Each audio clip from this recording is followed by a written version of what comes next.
भक्ति की वाणी 393। प्यार पार और मझधार। भक्ति की वाणी है। गुरुदेव हमको क्या कह रहे हैं कि प्यार पार, अगर हमको इस भवसागर से पार होना है, अगर इस जीवन को सुंदर बनाना है, सुख बिना उत्साह के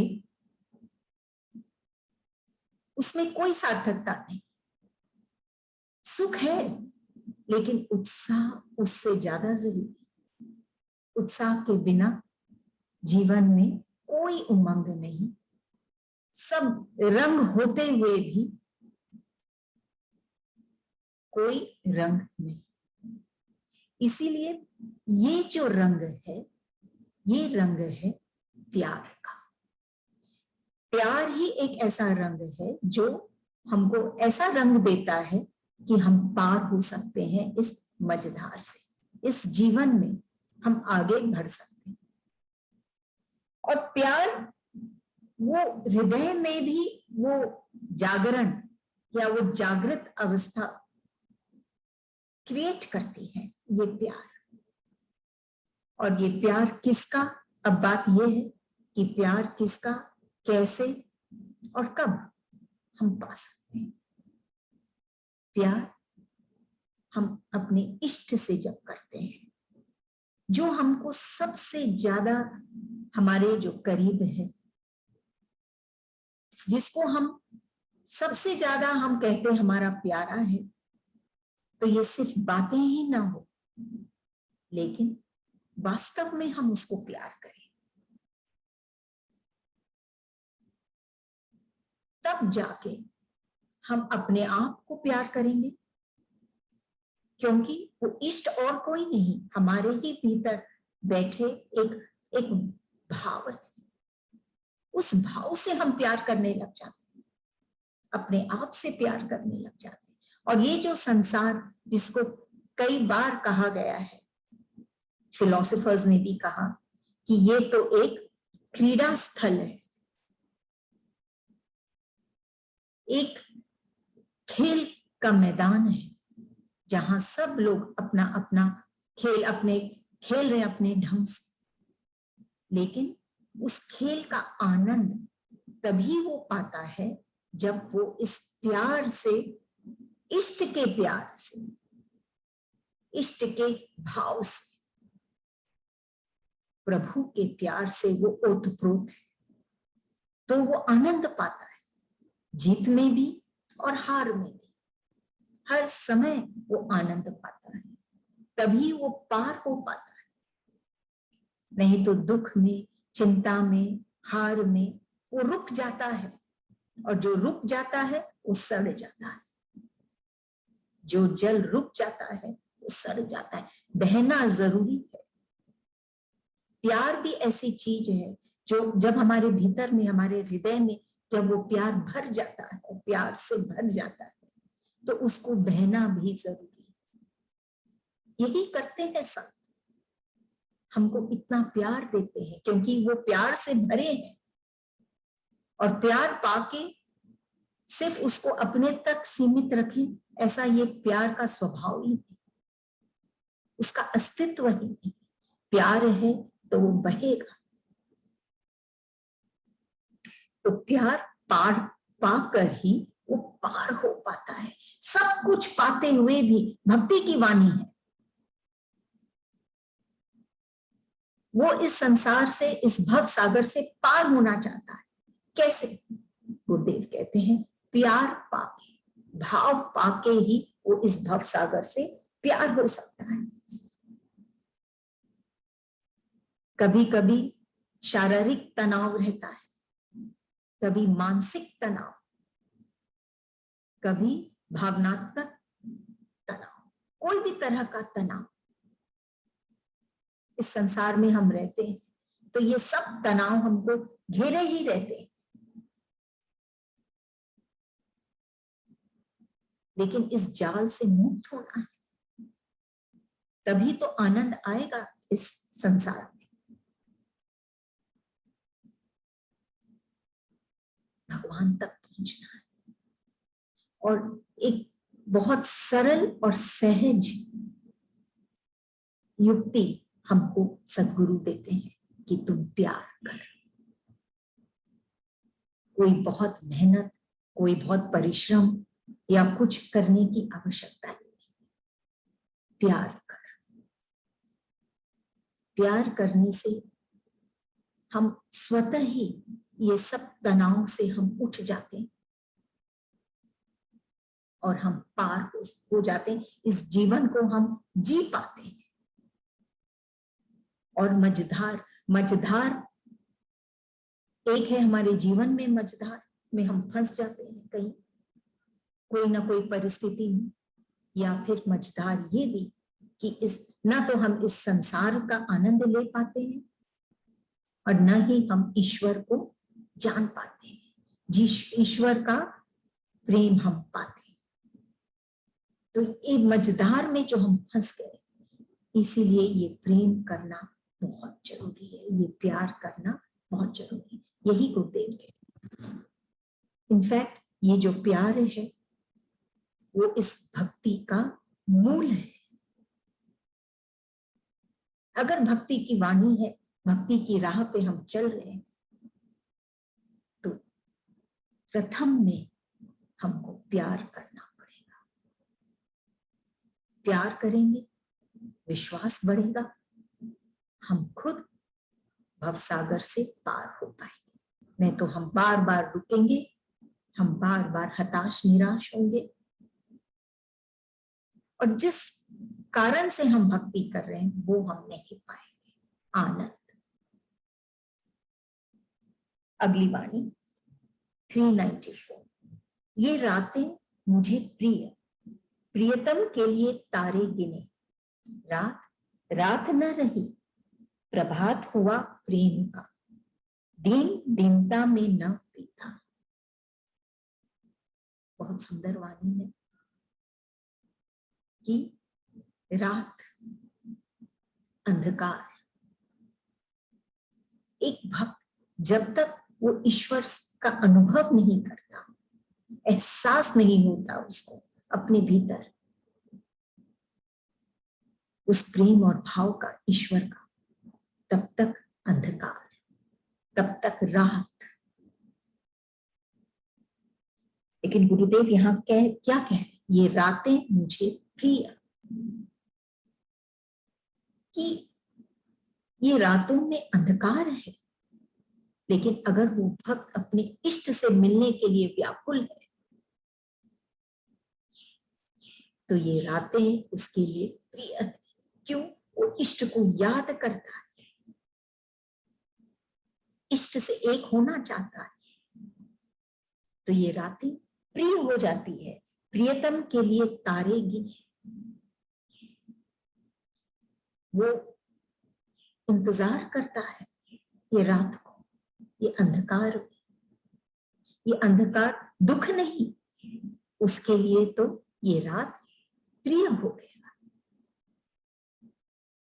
क्योंकि वो इष्ट से मिलना चाहता है, व्याकुलता है उसके भीतर, बेचैनी है, खिलना चाहता है, एक होना चाहता है अपने इष्ट से। रात रात न रहे, कि उसके भीतर की का जो अंधकार है या कोई भी तरह की पीड़ा नहीं रही, रात रात न रही, प्रभात हुआ प्रेम का।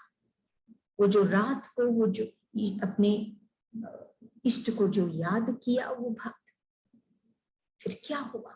रात रात न रही और प्रभात हुआ प्रेम का। जब प्रभात हुआ तो वो प्रेम से ओतप्रोत था, अपने इष्ट के प्रेम से। समय दिया इष्ट को, सोचा, याद किया,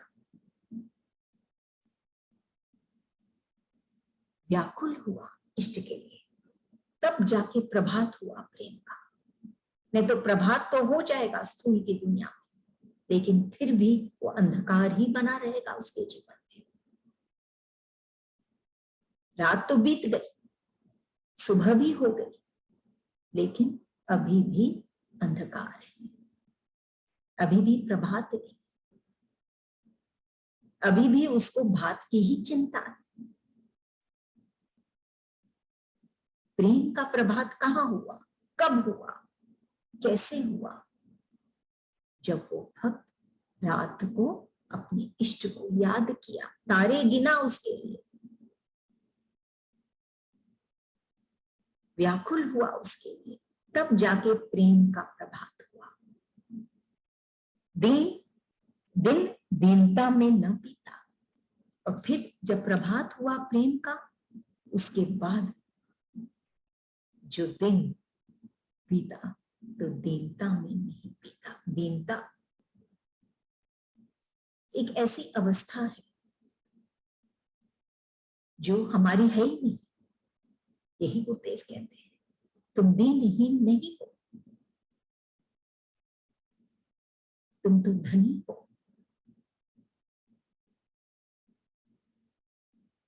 उस धन का जो न कोई तुमसे चुरा सकता है,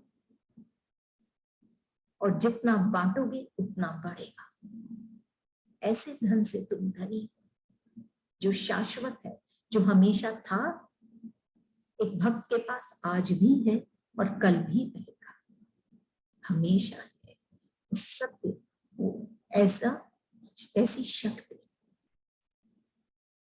ये जो संतोष धन है, ये जो प्रेम का धन है, और इससे वो जो धनी होता है तब वो दीनहीन नहीं होता, उसका दिन दीनता में नहीं बीतता है कि वो सिर्फ मांग रहा है, वो देता है। प्यार और भाव हर एक जन को देता है जो भी उसके पास आता है। तो ये रातें मुझे प्रिय, कैसे ये रातें बदल गई, कैसे ये अंधकार प्रभात में परिवर्तित हो गया। वास्तव में, स्थूल में नहीं।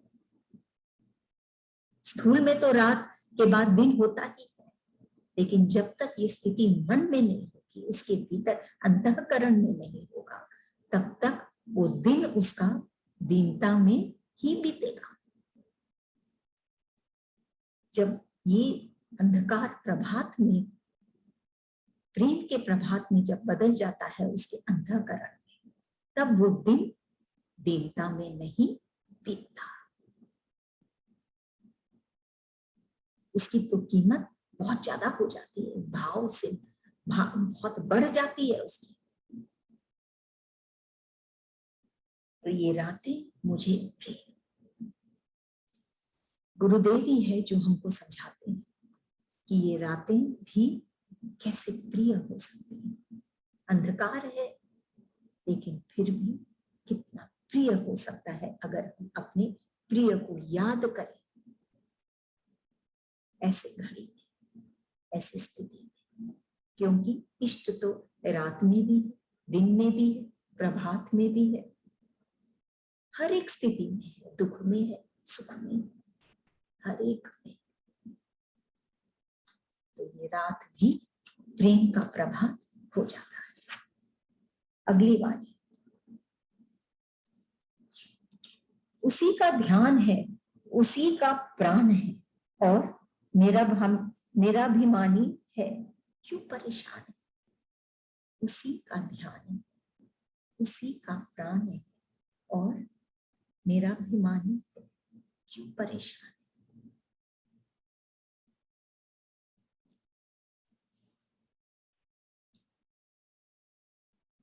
आजकल कॉस्मेटिक्स और ये सब चीज बहुत चलती है दुनिया में, आंखों में लगाने के लिए,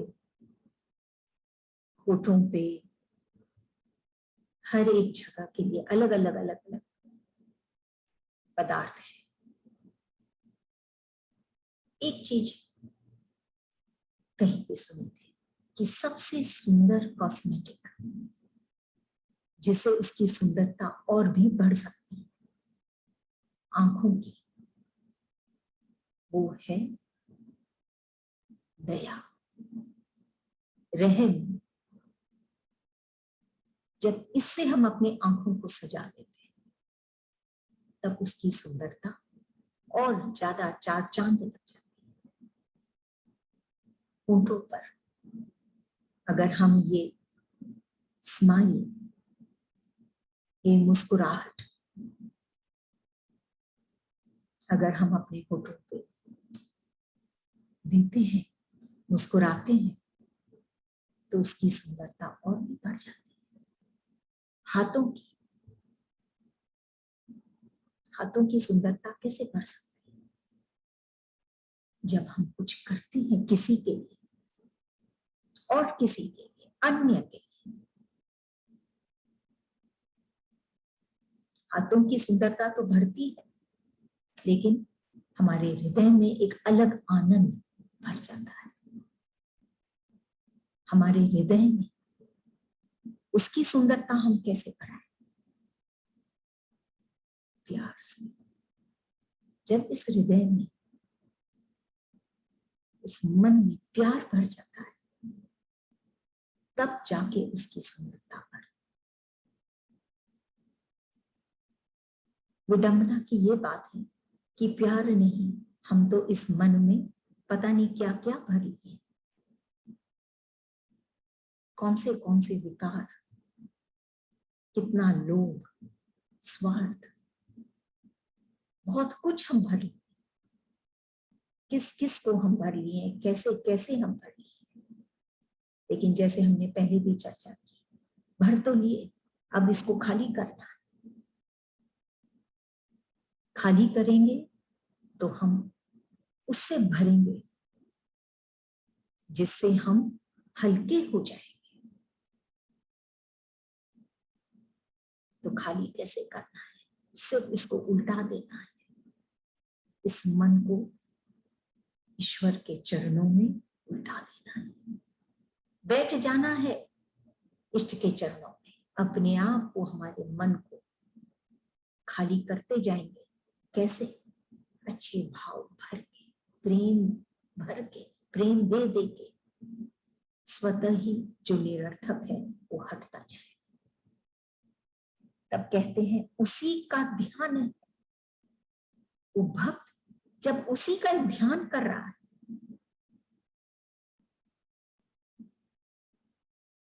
ध्यान कहां से? अपने मन से, अपने अंतःकरण से। उसी का ध्यान है।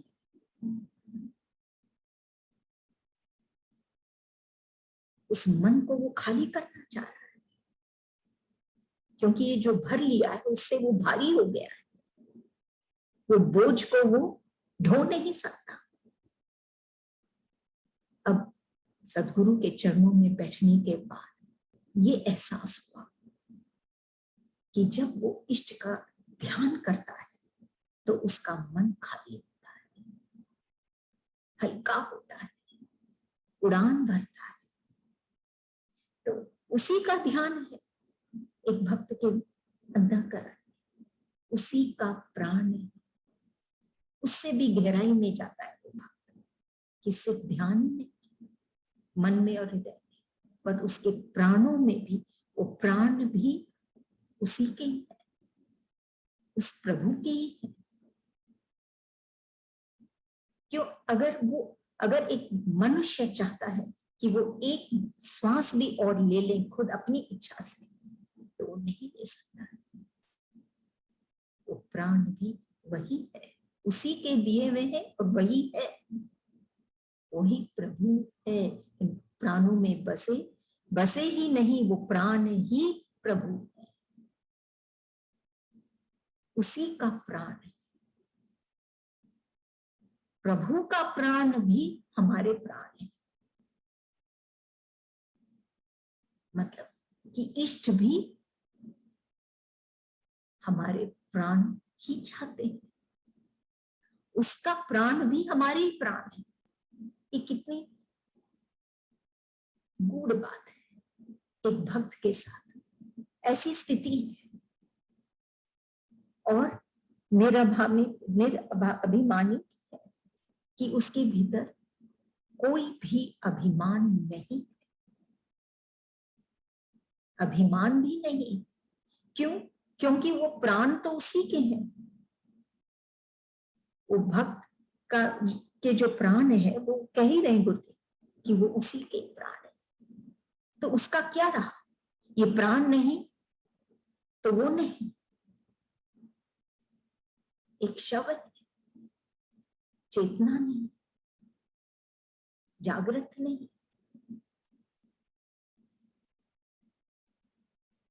तो अभिमान से भी मुक्त है वो, फिर क्यों परेशान है? इतना सब कुछ है भक्ति में। वो अब भक्ति की राह पे चल रहा है,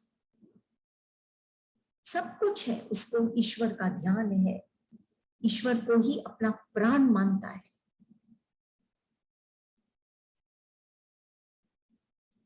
अभिमान भी नहीं है, इसीलिए उसके अंदर अभिमान भी नहीं है। फिर भी क्यों परेशान है? क्यों परेशान है? वहीं छोड़ दिए गुरुदेव वाणी को। क्यों परेशान है? कुछ ना कुछ अभी भी कमी है।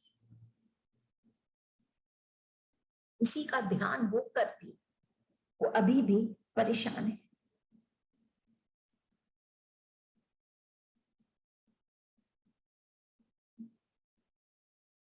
अगर उसको ईश्वर का ध्यान नहीं होता तो वो कितना दुख पाता इस संसार में।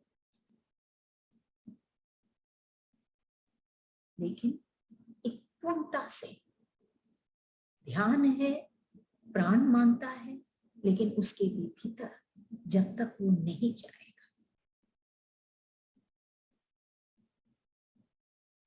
मन, बुद्धि, चित्त, अहंकार और उसके बाद आत्मा,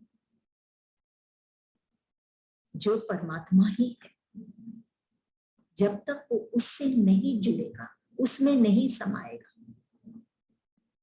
तब तक कहीं ना कहीं परेशानी ही रहेगी। क्यों परेशान?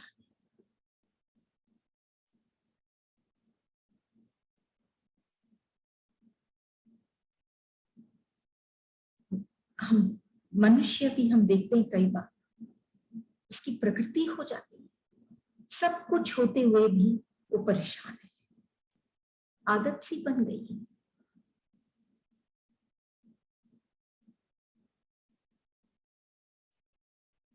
तो यही कह रहे हैं इस वाणी में कि अभी भी क्यों तू परेशान है? सब कुछ है तेरे पास, तेरे को ध्यान भी, अभी भी क्यों परेशान है? कहते हैं सिर्फ मनुष्य को मुस्कुराने का गुण मिला है।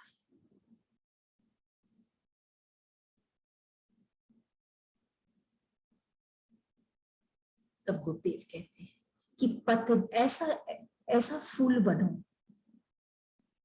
जो पतझड़ में भी खिले।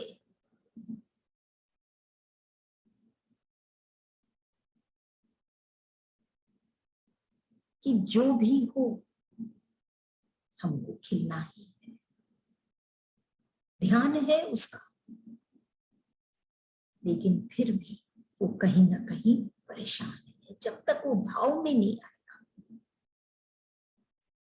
जब उसको अलग से ध्यान नहीं देना पड़ेगा, ध्यान नहीं करना पड़ेगा, उसके रोम रोम में जब तक ईश्वर नहीं बसेंगे, प्रभु नहीं बसेंगे, तब तक वो कहीं ना कहीं परेशान ही रहता है।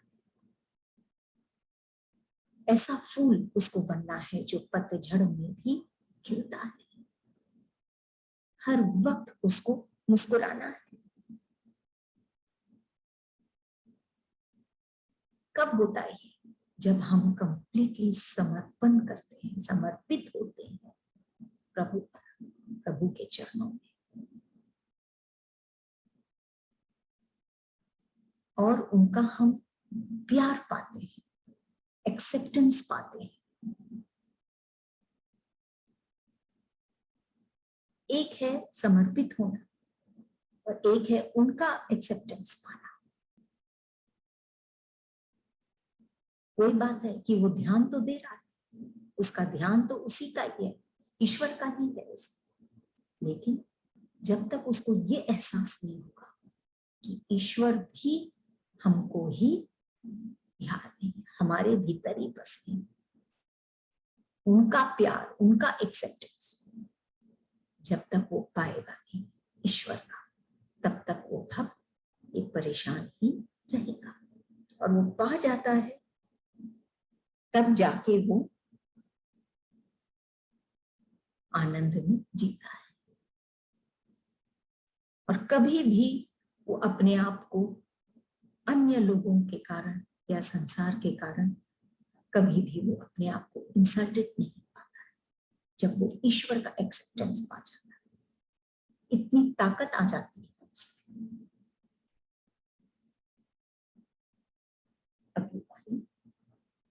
396 तेरी प्रार्थना कब बेकार।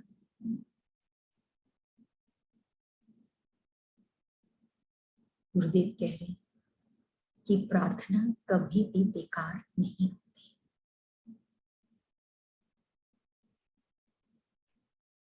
अगर हम प्रार्थना को एक कर्म माने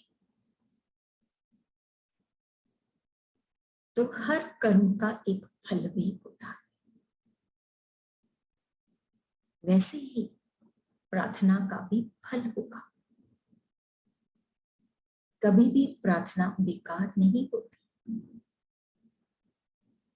लेकिन बात यह है कैसी प्रार्थना।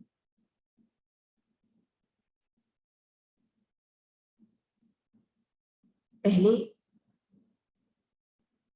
आंखों में हम समाए इष्ट को,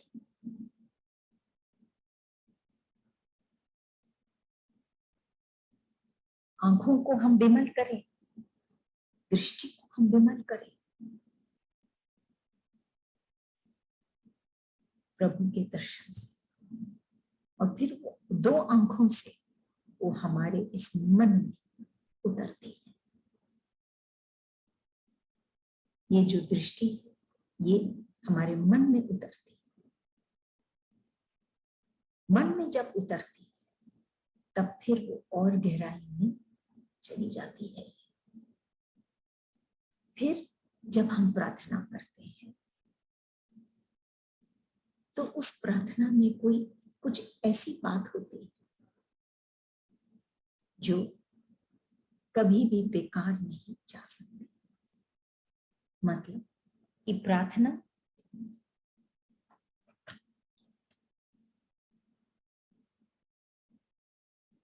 भाव से होती है, तब हम ये कह सकते हैं कि वो प्रार्थना कभी भी बेकार नहीं होती।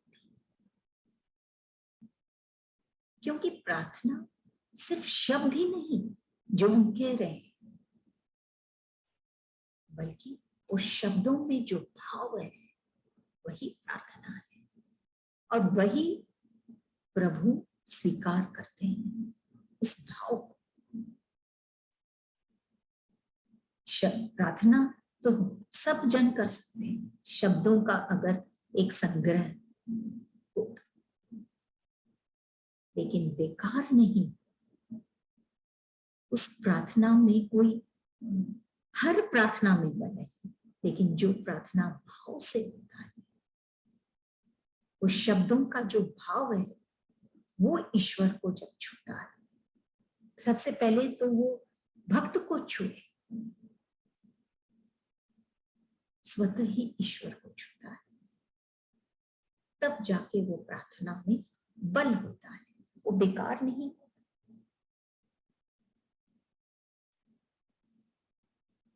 ये हो सकता है कि ये प्रार्थना हम जो कहते हैं शब्दों से, ये हमारे हृदय तक पहुंचने में वक्त लगता है, और इसका जो फल है उसको भी पाने में वक्त लगता है।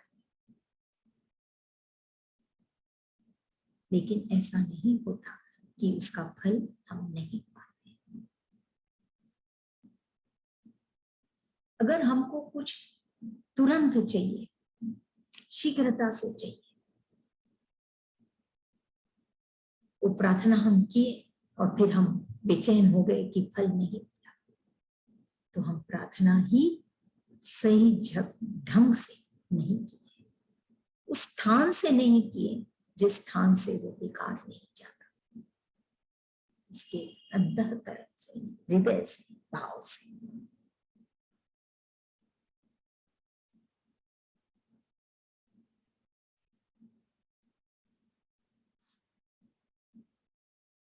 इष्ट के पास जाके हम अपने दुनियावी या सांसारिक दिक्कतों को लेके हम जाते हैं प्रभु के पास, लेकिन अगर हम उनको ये दिक्कतें नहीं बल्कि उनसे मार्गदर्शन चाहें कि हम कैसे चलें, हम कैसे करें, कब करें, कैसे करें, मार्गदर्शन हम लेंगे उनसे, और खास करके अध्यात्म का, तो हमारी जो ये दिक्कतें हैं वो स्वतः ही खत्म हो जाएगी।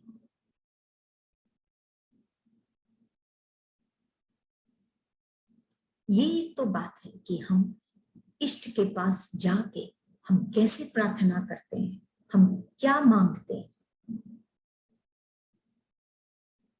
इससे बहुत अंतर आ जाता है।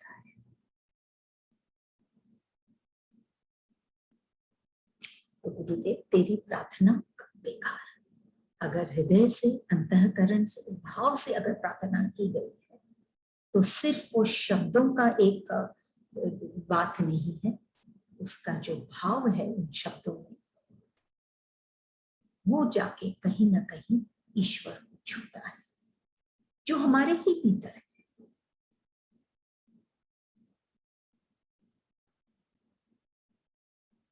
और वो तार को झंकृत करता है कि हमारा जीवन एक संगीतमय बन जाता है, कभी भी बेकार